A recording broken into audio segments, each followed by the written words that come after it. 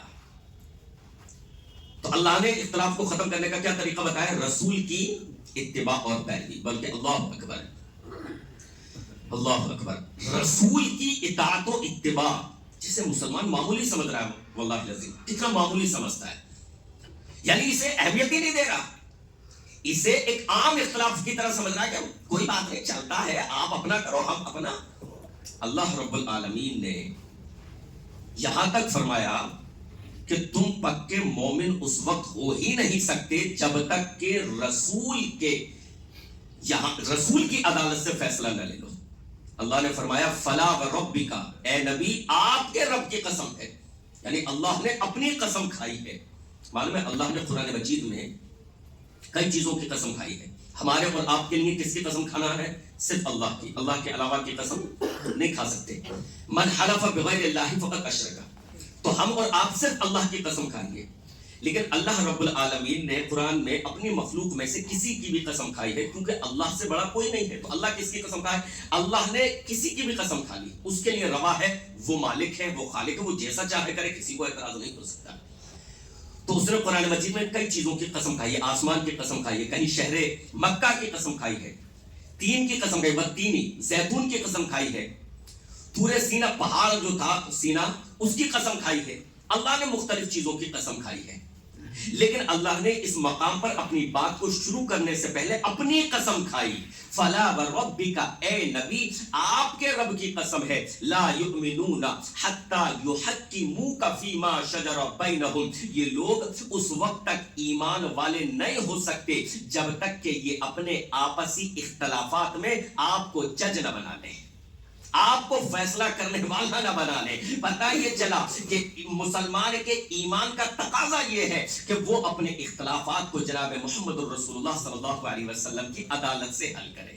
نبی کی عدالت کیا ہے؟ یہ حدیث.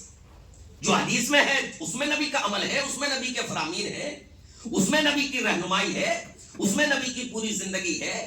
تو فرمایا کہ اس وقت تک یہ پکے مومن نہیں ہو سکتے جب تک کہ اے نبی اپنے آپسی معاملات میں، اپنے آپسی اختلافات میں یہ آپ کو حکم نہ بنا لیں یا آپ کو فیصلہ کرنے والا نہ بنا لیں. فلا وربک لا یؤمنون حتی یحکموک فیما شجر بینہم ثم لا یجدوا فی انفسہم حرجا مما قضیت ویسلموا تسلیما.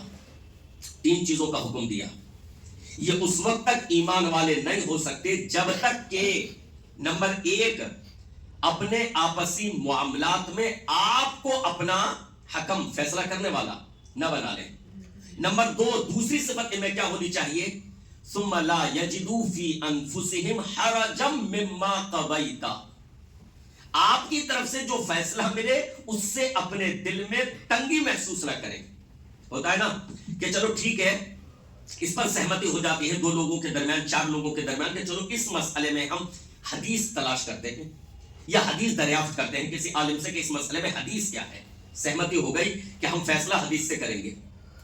لیکن ہوتا کیا ہے کہ جب حدیث کسی کے فیور میں آ جاتی ہے تو وہ دوسرے والے جو ہیں ان کے دلوں میں گھٹن محسوس ہونے لگتی کہ یار میرا تو مسلک یہ تھا، اس کے مطابق حدیث نہیں ملی، حدیث تو اس کے مطابق مل گئی جو یہ کہہ رہا تھا.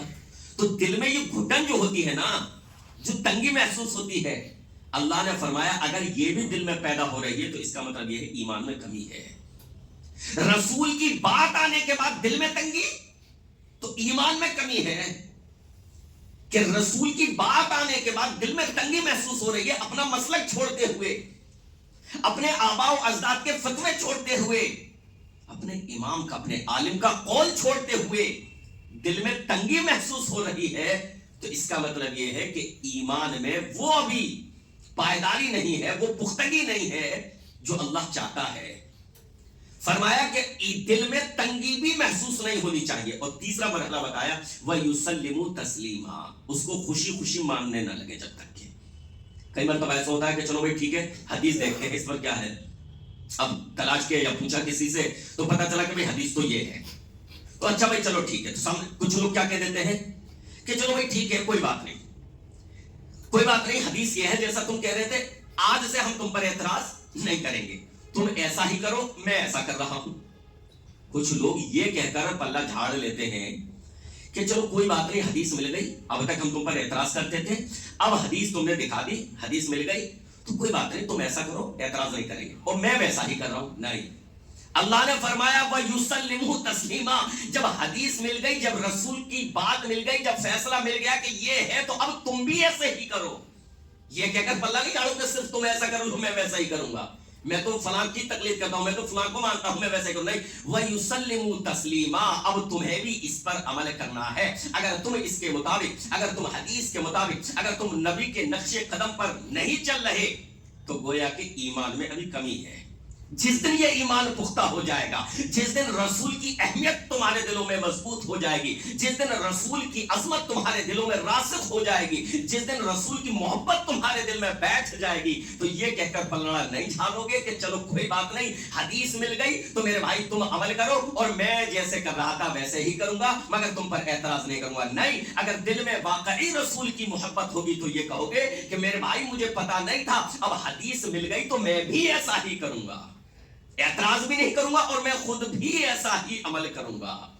یہ تین کیٹیگری جب تک نہیں آئیں گی، اپنے آپسی معاملات میں رسول کو حکم ماننا، اور نمبر 2 کہ حدیث سے جو فیصلہ ملے اس پر اپنے دل میں تنگی محسوس نہیں کرنا، اور نمبر 3 وَيُسَلِّمُ تَسْلِيمًا، اس پر عمل کرنے والا نہ بن جائے، تب تک اللہ نے فرمایا ایمان مکمل نہیں ہے۔ اور بڑی حیرت ہوتی ہے، ایک مسلمان نبی کی بات سن کر، نبی کی حدیث سن کر، نبی کا عمل سن کر وہ کیسے اس کا دل گوارا کر لیتا ہے کہ رسول کی نہ مانے دوسروں کی مانے۔ اس کے نگاہ میں کیا رسول سے زیادہ کسی اور کی اہمیت ہے؟ کیا رسول سے زیادہ بہتر اللہ نے اس کو کوئی اور طریقہ دے رکھا ہے؟ حیرت ہوتی ہے کہ ایک مسلمان رسول کا طریقہ جانتے بوجھتے ہوئے کیسے چھوڑ دیتا ہے، اس کا دل کیسے گوارا کر لیتا ہے کہ اسے معلوم ہے کہ یہ نبی کا طریقہ ہے، پھر بھی اسے چھوڑ دے، پھر بھی اس پر عمل نہ کرے۔ اگر اس کے ایمان میں پختگی ہو، اگر اس کے دل میں رسول سے سچی محبت ہو، اگر اس کے دل میں رسول کا ادب و احترام ہو، کبھی بھی وہ رسول کے طریقے کو صلی اللہ علیہ وسلم کبھی بھی نہیں چھوڑ سکتا۔ اللہ نے قرآن مجید میں ارشاد فرمایا انما کان قول المؤمنین اذا دعوا الی اللہ ورسولہ لیحکم بینہم ان یقولوا سمعنا واطعنا، فرمایا مومنوں کا قول تو یہ ہوتا ہے، مومنوں کی زبان پر یہ جاری ہوتا ہے کہ جب ان کو اللہ اور اس کے رسول کی طرف دعوت دی جاتی ہے تو وہ کہتے ہیں سمعنا واطعنا، ہم نے سنا اور بس ہم اطاعت اب کرنے لگے۔ یہ ہے مومن کی شان، ہم نے سنا اور بس ہم اطاعت کرنے لگے، آج سے اتباع شروع۔ یہ ہے مومن کی شان، یہ ہے مومن کی صفت، یہ ہونا چاہیے مسلمان کا طریقہ۔ لیکن ہمارے یہاں دائیں اور بائیں بھاگنے کے چور دروازے، رسول کی اتباع سے منہ پھیرنے کے سینکڑوں چور دروازے، اپنے مسلک پر جمے، اپنے مسلک سے ناطا توڑنے کے لیے کوئی بہانہ نہیں، اپنے آباء و اجداد کے راستے کو چھوڑنے کے لیے کوئی چیز نہیں، لیکن رسول کا طریقہ چھوڑنے کے لیے سینکڑوں بہانے، سینکڑوں بہانے۔ جبکہ ایک مسلمان کا کام یہ ہے ہی نہیں، ایک مومن کے سامنے رسول کا طریقہ واضح ہو جائے، رسول کی حدیث آ جائے اور اسے پتا چل جائے کہ ہاں واقعی یہ حدیث ہے، صحیح حدیث ہے، صحیح سند سے ثابت ہے، تو اللہ نے اس کی کیا صفت بیان کی؟ سمعنا واطعنا، ہم نے سنا اور یہ لو اب ہم اطاعت کرنے لگے۔ لیکن آج کا مسلمان، چلیے بھائی ٹھیک ہے حدیث تو ہے، آپ نے دکھا دی، اب تک ہم یہ کہتے تھے کہ یہ مکھی مارتے ہیں، اب تک ہم یہ کہتے تھے کہ یہ مکھیاں کیوں مارتے ہیں، بار بار آگ کیوں اٹھاتے ہیں. آج آپ نے حدیثیں ہمیں دکھا دی، ہاں واقعی حدیثیں ہیں، مگر یہ بتائیے، دیکھیے چور دروازے نبی کی اتباع سے منہ موڑنے کے، نبی کے نقش قدم کو چھوڑنے کے، نبی کی اطاعت کو چھوڑنے کے چور دروازے دیکھیے. ٹھیک ہے بھائی حدیث تو ہے، مگر یہ بتائیے کیا اس کے بغیر نماز نہیں ہوگی؟ اللہ اکبر، استغفر اللہ. صحابہ کا طریقہ یہ تھا، صحابہ یہ نہیں پوچھتے تھے کہ اس کے بغیر نماز ہوگی نہیں ہوگی، نہیں، وہ تو نبی کو دیکھتے تھے، جیسا دیکھتے تھے ویسا کرتے تھے. یہ سوال نہیں کرتے تھے کہ اللہ کے نبی آپ نے حکم تو دیا ہے مگر کیا اس کے بغیر ہوگی نہیں ہوگی. یہ سب چور دروازے ہیں نبی کی اتباع سے بھاگنے کے. یہ مسلمان کر رہا ہے، ٹھیک ہے حدیث ہے، مگر یہ لکھ کے دے دیجئے مولانا صاحب کیا اس کے بغیر نماز نہیں ہوگی. اب وہ لکھ کر دے کہ بھائی اس کے بغیر نماز نہیں ہوگی. ارے جب آ گئی بات کہ حدیث ہے تو اب اس پر عمل کرو. اس سے کیا مطلب کہ اس کے بغیر نماز ہوگی یا نہیں ہوگی. تو اپنے یہاں بھاگنے کے چور دروازے. اور اللہ تعالیٰ کیا فرماتا ہے، اہل ایمان کی صفت یہ ہے، مومن کے زبان پر تو یہ جاری ہوتا ہے جب انہیں اللہ اور اس کے رسول کی طرف بلایا جاتا ہے، جب انہیں اللہ اور اس کے رسول کے راستے کی دعوت دی جاتی ہے، سمعنا و اطعنا، تو وہ کہتے ہیں کہ بس ہم نے سن لیا اور اب ہم نے اطاعت کرنی شروع کر دی، اب ہم اتباع کرنے لگے. اور جو لوگ رسول کی اتباع نہیں کرتے، رسول کی اطاعت نہیں کرتے، وہ دراصل زبان حال سے یہ کہہ رہے ہوتے ہیں کہ ہمیں جنت میں نہیں جانا. بھائی جنت میں جانے کے لیے تو اللہ نے رسول کی اطاعت کو قرار دیا ہے کہ رسول کی اطاعت کرو، اور یہ کہہ رہا ہے کہ میں اطاعت نہیں کروں گا. تو اس کا مطلب یہ زبان سے تو نہیں کہہ رہا جنت میں نہیں جاؤں گا، لیکن اپنے چال ڈھال سے کیا کہنا چاہ رہا ہے کہ میں جنت میں نہیں جانا چاہتا. آئیے بخاری شریف کی حدیث آپ کے سامنے رکھوں. عن ابی ہریرہ رضی اللہ عنہ قال قال رسول اللہ صلی اللہ علیہ وسلم کل امتی يدخلون الجنة الا من ابا قیل ومن یأبا یا رسول اللہ صلی اللہ علیہ وسلم قال من اطاعنی دخل الجنة ومن عصانی فقد ابا. رواہ البخاری. فرماتے ہیں ابو ہریرہ رضی اللہ عنہ رسول گرامی علیہ السلام نے ارشاد فرمایا میری ساری کی ساری امت جنت میں جائے گی سوائے اس کے جس نے انکار کر دیا. صحابہ کو تعجب ہوا جنت میں جانے سے کون انکار کرے گا. قیل ومن یأبا یا رسول اللہ. فرمایا اے اللہ کے رسول صلی اللہ علیہ وسلم انکار کون کرے گا یا انکار کرنے والا کون ہے. آپ نے فرمایا من اطاعنی دخل الجنة ومن عصانی فقد ابا. جس نے میری اطاعت کی وہ جنت میں جائے گا اور جس نے میری اطاعت نہیں کی، نافرمانی کی، اس نے گویا کہ انکار کر دیا. اگر جنت میں جانا ہے تو اطاعت کرو، اتباع کرو. اگر نہیں کرتے ہو، اپنے اپنے مسلک پیارے ہیں، اپنے فتوے پیارے ہیں، اپنا قدیم مذہب پیارا ہے، تو اس کا مطلب یہ ہے کہ جنت میں نہیں جانا چاہتے ہو، جنت سے پیار نہیں ہے. جب نگاہوں میں رسول سے زیادہ دوسرے کی اہمیت ہو گئی تو آپ سمجھے پھر اس کا ٹھکانہ کیا ہوگا. جنت میں رسول سے زیادہ مقام دوسرے کا ہو گیا. صحابہ کی نگاہوں میں جناب محمد رسول اللہ صلی اللہ علیہ وسلم سے زیادہ مقام و مرتبہ کسی کا نہیں تھا. اسی وجہ سے صحابہ کا معاملہ یہ تھا کہ صحابہ کے سامنے نبی کی بات آتی فوراً عمل اس پر. ان کے یہاں کوئی چوچرا نہیں، ان کے یہاں کوئی ادھر ادھر بھاگنے کے چور دروازے نہیں. نبی کی اطاعت میں، نبی کی اتباع میں صحابہ اس قدر حریص تھے، اس قدر حریص تھے. ابو داؤد کی حدیث حضرت جابر رضی اللہ عنہ فرماتے ہیں لما استوى رسول اللہ صلی اللہ علیہ وسلم فقال اجلسوا فسمع ذلك ابن مسعود فجلس على باب المسجد فرآ رسول اللہ صلی اللہ علیہ وسلم فقال تعال یا عبداللہ ابن مسعود. فرماتے حضرت جابر اللہ کے نبی علیہ السلام جمعے کے دن منبر پر چڑھے. آپ نے فرمایا لوگوں بیٹھ جاؤ، کیونکہ نیا نیا اسلام تھا، لوگوں کو معلوم نہیں تھا کھڑے رہنا ہے یا بیٹھنا ہے. آپ نے فرمایا لوگوں بیٹھ جاؤ. عبداللہ ابن مسعود رضی اللہ عنہ اس وقت مسجد کے دروازے پر تھے. اندازہ لگائیں ان کی نگاہوں میں نبی کی بات کی کس قدر اہمیت تھی. فرماتے حضرت عبداللہ ابن مسعود مسجد کے دروازے پر تھے. فجلس علی باب المسجد، وہی مسجد کے دروازے پر بیٹھ گئے. نبی آخر الزمان کی نگاہ پڑی، کہا اے عبداللہ ابن مسعود اندر تشریف لے آؤ، اندر آ کر بیٹھو. یہ تھا ان کے یہاں جذبہ. اور ہم اپنا محاسبہ کریں، ہم مسلمانوں کا جائزہ لیں.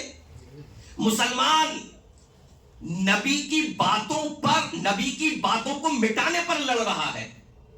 صحابہ کا طریقہ کیا تھا کہ نبی کی باتوں کو دل سے لگاتے تھے, نبی کے نقش قدم پر چلتے تھے, اتباع کرتے تھے. اور مسلمان نبی کی باتوں کو مٹانے پر لڑ رہا ہے. کیا ہے؟ یہاں مسجد میں اس طریقے سے نہیں پڑھو گے نماز, یہاں مسجد میں ایسے آمین نہیں کہو گے, نہیں ایسے اجازت نہیں ہے. وہ نبی کا طریقہ اختیار کیے ہوئے. اور افسوس کی بات یہ ہے, اللہ اکبر, وہی شخص وہی کام کرنے والا کسی اور کا نام لے دے اجازت مل جاتی ہے, نبی کا نام ملنے پر اجازت نہیں ہے. اللہ کی قسم ہے. وہ نماز میں رفع الیدین کرے, اگر میں کھل کر مثالیں دوں, وہ نماز میں رکوع سے پہلے اور رکوع کے بعد رفع الیدین کرے, اس سے کہا جائے کس وجہ سے رفع الیدین کرتے ہو, وہ کہے میں امام شافعی کا مقلد ہوں اس لیے رفع الیدین کرتا ہوں, کہیں گے ٹھیک ہے. وہ کہے امام احمد بن حنبل کا مقلد ہوں اس لیے رفع الیدین کرتا ہوں, کہتے ہیں ٹھیک ہے. وہ کہے میں امام مالک کا مقلد ہوں, وہ بھی رفع الیدین کے قائل تھے, تینوں امام رفع الیدین کے قائل تھے, تینوں میں سے کسی کا نام لے دے, کہتے ہیں تو ٹھیک ہے. لیکن اگر وہ یہ کہہ دے کہ میں رسول کی اتباع میں رفع الیدین کرتا ہوں, کہتے ہیں تو غلط ہے, تو گستاخ رسول ہے, نکل جائے یہاں سے. دوسروں کا نام لیا, جان چھوٹ رہی اس کی. رسول کا نام لیتا ہے تو پٹائی ہو رہی ہے, مسجد سے نکالا جا رہا ہے. کیسا مسلمان ہے, کیسی دینداری ہے, کاہے کی سر پہ ٹوپی, کاہے کا پاجامہ ٹخنوں سے اوپر, کیسی دینداری. رسول کا نام آنے پر تو بوکھلا رہا ہے. امام شافعی کا نام لے دے چھوٹ جائے گا, امام احمد بن حنبل کا نام لے دے چھوٹ جائے گا, امام مالک کا نام لے دے چھوٹ جائے گا کہ میں اس لیے رفع الیدین کرتا ہوں, میں تقلید کرتا ہوں فلاں امام کی, چھوٹ جائے گا. لیکن اگر نام لیتا ہے رسول کی اتباع کا کہ میں رسول کی اتباع کرتا ہوں, میں تقلید نہیں کرتا, میں اس طریقے سے نماز اس لیے پڑھ رہا ہوں کہ ہمارے رسول اس طریقے سے پڑھتے تھے, تو نہیں چھوٹے گا, تو اس کی پٹائی ہوگی, مسجد سے نکال دیا جائے گا. یہ مسلمان کا طریقہ. پھر ہمیں شکوا ہے کہ ہم پٹ رہے ہیں, ہمیں پیٹا جا رہا ہے, ہم پر ظالم حکمراں مسلط ہو رہے. کرتوت کیا ہے مسلمانوں کے؟ کرتوت دے کے رسول کی باتوں کو ختم کرنے کے لیے آپ کوشش کر رہے ہیں یہ لوگ. اور صحابہ کا طریقہ, اللہ اکبر, اللہ. آئیے ایک حدیث اور آپ کے سامنے پیش کروں. اللہ کے نبی علیہ الصلوۃ والسلام نماز پڑھا رہے ہیں, صحابہ نماز پڑھ رہے ہیں. آپ کو معلوم ہے کہ اللہ کے نبی علیہ الصلوۃ والسلام نے جوتے میں بھی نماز پڑھی ہے. میں یہ نہیں کہتا کہ صاف ستھری مسجد ہو تو جوتے پہن کر اندر آ جائے نماز پڑھے, نہیں, لیکن علم ہونا چاہیے کہ جوتا صاف ستھرا ہو, اس میں نماز پڑھی جا سکتی ہے. آپ سفر میں ہیں, آپ جنگل میں ہیں, کہیں میدان میں ہیں, آپ جوتے پہنے ہوئے ہیں, صاف ستھرا ہے, نماز پڑھنا چاہے اس میں پڑھ سکتے ہیں. رسول اللہ صلی اللہ علیہ وسلم صحابہ کے ساتھ کہیں پر گئے ہوئے ہیں, آپ صحابہ کو نماز پڑھا رہے ہیں. دوران نماز رسول گرامی علیہ الصلوۃ والسلام نے اپنے جوتے اتار دیے. صحابہ نے دیکھا, نبی نے جوتے اتار دیے, صحابہ نے بھی اپنے جوتے اتار دیے. اللہ کے نبی علیہ الصلوۃ والسلام نے سلام پھیرا, کہا میرے صحابہ تم نے جوتے کیوں اتار دیے؟ کہا اے اللہ کے رسول صلی اللہ علیہ وسلم, رأیناک القیت نعلیک فالقینا نعالنا, ہم نے تو آپ کو جوتے اتارتے ہوئے دیکھا تو ہم نے بھی اتار دیے. کیا جذبہ تھا اتباع کا, کیا جذبہ تھا نبی کی پیروی کا. مسلمان غور کرے آج اپنے اعمال پر کہ اس کے یہاں کیا چیز پائی جاتی ہے. نبی کی بات آ جائے تو دل تنگ ہو جاتا ہے, لڑنے لگ جاتا ہے. مسجدیں اگر اس طرح کے لوگ جو نبی کی اتباع کرنا چاہتے ہیں بنائیں تو ان مسجدوں کو روکنے کی کوشش کی جاتی ہے. یہ مسلمان کا حال. صحابہ کا جواب سنیں, اے اللہ کے رسول ہم نے تو آپ کو جوتے اتارتے ہوئے دیکھا, ہم نے بھی جوتے اتار دیے, ہمارے لیے تو اتنا کافی ہے کہ آپ نے اتارے, ہم نے بھی اتار دیے. کہا کہ میں نے تو اس وجہ سے اتارے تھے کہ میرے جوتے کے تلے میں گندگی تھی. دوران نماز حضرت جبرائیل نے مجھ کو یہ خبر دی, لہذا میں نے جوتے اتار دیے. تم بھی جب یہ دیکھو کہ تمہارے جوتے میں گندگی ہے تو اتار دیا کرو, ورنہ اس میں پڑھ سکتے ہو. تو اگر کہیں ہے باہر تو جنگل پر. تو اس میں جو میں چیز سمجھانا چاہتا ہوں کہ صحابہ کا جذبہ دیکھیں, صحابہ کا طریقہ کیا تھا. نبی کی بات آئی تو بس فوراً عمل, نبی کی بات آئی تو فوراً اس کو گلے دل سے لگا لیا. اور مسلمانوں کا طرز عمل دیکھیں, اللہ ہدایت دے, اللہ سمجھ بوجھ عطا فرمائے کہ مسلمانوں کا کیا حال ہے. تو میرے بھائیوں, رسول گرامی علیہ الصلوۃ والسلام کی اطاعت اور اتباع یہ ضروری ہے. حضرت ارباز بن ساریہ رضی اللہ عنہ فرماتے ہیں, ایک مرتبہ اللہ کے نبی علیہ الصلوۃ والسلام نے فجر کی نماز پڑھی. آئیے حدیث کو دیکھ لیں. عن ارباز بن ساریہ رضی اللہ عنہ قال صلی بنا رسول اللہ صلی اللہ علیہ وسلم فخطبنا خطبتن موعظتن بلیغتن ذرفت منها العیون ووجلت منها القلوب فقال قائل یا رسول اللہ صلی اللہ علیہ وسلم كأنها موعظة مودع فأوصنا فقال رسول اللہ صلی اللہ علیہ وسلم اوصیکم بالسمع والطاعة اوصیکم بالتقوى والسمع والطاعة وإن عبدا حبشيا فإنه من يعش منكم بعدي فسيرى اختلافا كثيرا فعليكم بسنتي وسنة الخلفاء الراشدين المهديين عضوا عليها بالنواجذ وإياكم بمحدثات الأمور فإن كل محدثة بدعة وكل بدعة ضلالة. فرماتے ہیں ارباز بن ساریہ رضی اللہ عنہ اللہ کے نبی علیہ السلام نے نماز پڑھائی، نماز کے بعد ہماری طرف رخ کیا اور آپ نے ایسی تقریر فرمائی، ایسا واعظ فرمایا کہ ہمارے دل دہل گئے، آنکھوں سے آنسو بہنے لگے. فرماتے ہیں آپ نے ایسا خطبہ دیا، ایسی تقریر فرمائی، لوگوں کی آنکھوں سے آنسو بہنے لگے. ایک شخص نے کہا اے اللہ کے رسول صلی اللہ علیہ وسلم آج تو آپ کا خطاب کچھ ایسا رہا ہے جیسے کوئی الوداع ہونے والا خطاب کرتا ہے جو آپ سے رخصت ہو رہا ہو اور رخصتی کے وقت وہ خطاب کرتا ہے. آج آپ نے بالکل اس طریقے کا خطاب فرمایا ہے، لہٰذا کوئی خاص وصیت اور ہمیں کر دیجئے جس کو ہم مضبوطی سے اچھی طریقے سے پکڑے رہے. اللہ کے نبی علیہ السلام نے فرمایا میں تمہیں اللہ سے ڈرنے کی وصیت کرتا ہوں، اللہ سے ڈرنا اور سمع و طاعت سے کام لینا، سمع و طاعت سے کام لینا. اور تم میں سے میرے بعد کوئی زندہ رہا تو وہ دیکھے گا کہ لوگوں میں اختلافات بڑھ گئے ہیں، اور جب تم اختلافات کے اس دور کو دیکھو فعلیکم بسنتی وسنت الخلفاء الراشدین المہدیین، تو اختلافات کے اس دور میں میرے طریقے کو لازم پکڑنا، میری سنت کو لازم پکڑنا اور ہدایت یافتہ خلفاء راشدین کے طریقے کو لازم پکڑ لینا. اور دین میں بدعات کو نکالنے سے بچنا، دین میں نئی چیزوں کو نکالنے سے پرہیز کرنا، اس وجہ سے کہ دین میں ہر نئی چیز بدعت ہے اور ہر بدعت گمراہی ہے. اللہ کے نبی علیہ السلام نے اس وقت بھی اپنی اتباع پر زور دیا، صحابہ کے نقش قدم پر چلنے پر زور دیا. اور صحابہ کا طریقہ کیا تھا؟ خلفائے راشدین کا طریقہ کیا تھا؟ حضرت ابوبکر صدیق، حضرت عمر فاروق، حضرت عثمان، حضرت علی، خلفائے راشدین، کیا تھا ان کا طریقہ؟ قرآن حدیث کی پیروی، نبی کی پیروی، نبی کی اتباع، یہ ان کا طریقہ تھا. اس کے علاوہ ان کا کوئی اور طریقہ نہیں تھا.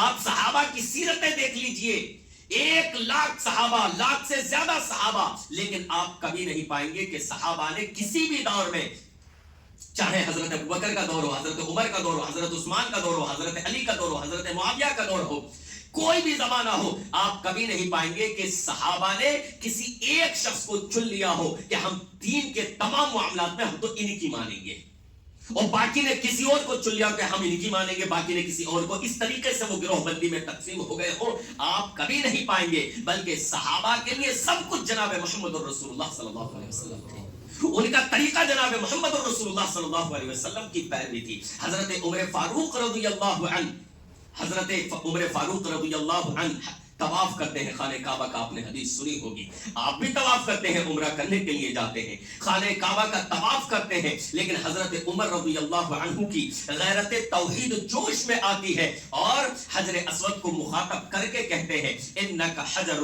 لا تضر ولا تنفع، اے حجر اسود میں جانتا ہوں تو ایک پتھر ہے، تو ایک پتھر ہے، اس سے زیادہ کچھ نہیں ہے، نہ تو نفع پہنچا سکتا ہے نہ تو نقصان پہنچا سکتا ہے. ولولا انی رأیت النبی صلی اللہ علیہ وسلم یقبلک ما قبلتک، اگر میں نے اپنے نبی کو تجھے چومتے ہوئے نہ دیکھا ہوتا تو میں تجھے کبھی نہ چومتا. صحابہ کا طریقہ یہ، تجھے چومنے کی وجہ یہ ہے کہ ہم نے اپنے نبی کو دیکھا ہے تجھے چومتے ہوئے. اور پھر فرماتے ہیں آج رمل کی کیا ضرورت ہے، طواف کے شروع کے 3 چکروں میں جو تھوڑا اکڑ کر یا تیز قدموں سے چلا جاتا ہے، جو رسول گرامی علیہ السلام نے ایک خاص پس منظر میں حکم دیا تھا کہ جب عمرہ کرنے کے لیے مسلمان مدینے سے آئے تھے تو مشرکین جمع ہو گئے تھے مکہ والے کہ چلو مسلمانوں کا حال دیکھتے ہیں، مدینہ گئے ہیں، بیمار ہو گئے ہوں گے، کمزور پڑ گئے ہوں گے، چلو ان کو